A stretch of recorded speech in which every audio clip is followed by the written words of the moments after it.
Bien du plaisir et surtout, bonne chance pour l'avenir. Merci beaucoup. Pour l'avenir. Merci, on verra bien. De l'avenir, il en avait. Avec son allure de jeune premier, Jacques Chirac aurait pu faire une carrière de comédien.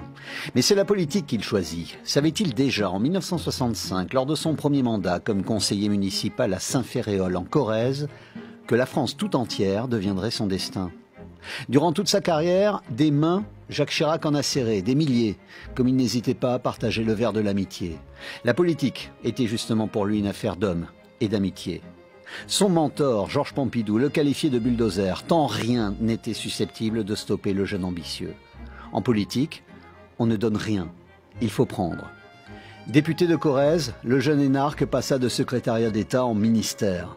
Jamais loin de lui, son épouse Bernadette, rencontrée sur les bancs de Sciences Po, son garde-fou, son cerveau droit, durant toute sa carrière. Une stratégie en zigzag dans sa propre famille gaulliste, beaucoup d'amitié et des trahisons. Chaban-Delmas, en 1974, qu'il lâcha dans sa quête présidentielle au profit de Giscard d'Estaing, le centriste.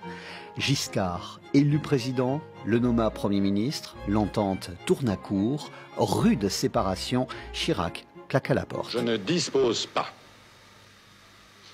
des moyens que j'estime aujourd'hui nécessaires pour assumer efficacement mes fonctions de Premier ministre. Le propre en politique, selon Jacques Chirac, est de ne jamais tomber, mais de rebondir. Nouvelle ère, naissance du parti gaulliste, le RPR.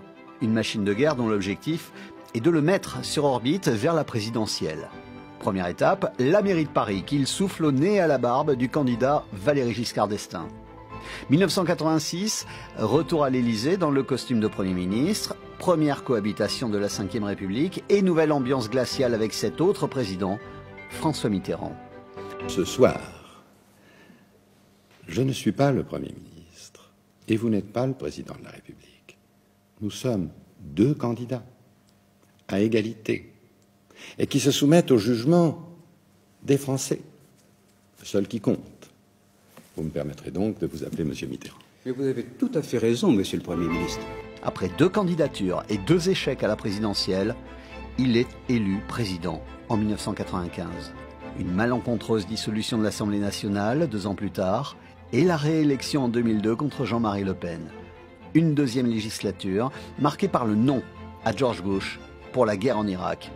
Autre moment retentissant sur la scène internationale, et pas si improvisé que ça, le 22 octobre 1996 à Jérusalem, face au virulent service d'ordre israélien.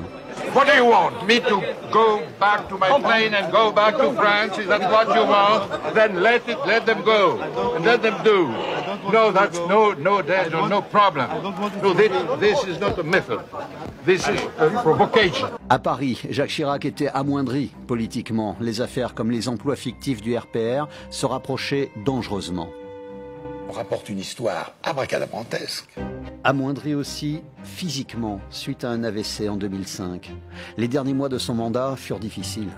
Mai 2007, image forte, il transmet la plus haute fonction à un autre animal politique, envers lequel le ressentiment est toujours vif. 4 ans plus tard, goguenard, il soutiendra l'adversaire de Sarkozy à la présidentielle. Je peux dire que je voterai Hollande. La toute dernière apparition publique de Jacques Chirac.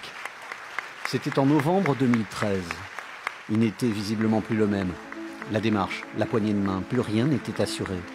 Le bulldozer dont parlait Pompidou ne pouvait plus bousculer grand-chose. L'émotion était visible chez ses proches et les adversaires d'hier, réels, ont supposé. L'ancien président s'installa dans l'auditorium de ce musée qu'il a voulu. Un bâtiment consacré aux arts premiers. Dans ce lieu, il assumait enfin, aux yeux de tous, son amour pour l'art. La statuaire africaine ou asiatique, la brutalité apparente et la complexité des codes. Brutal et complexe, comme dans ce musée du Quai Branly, le visage de cet homme du XVIIIe siècle, un Japonais, qui pourrait tout aussi bien être contemporain et très français.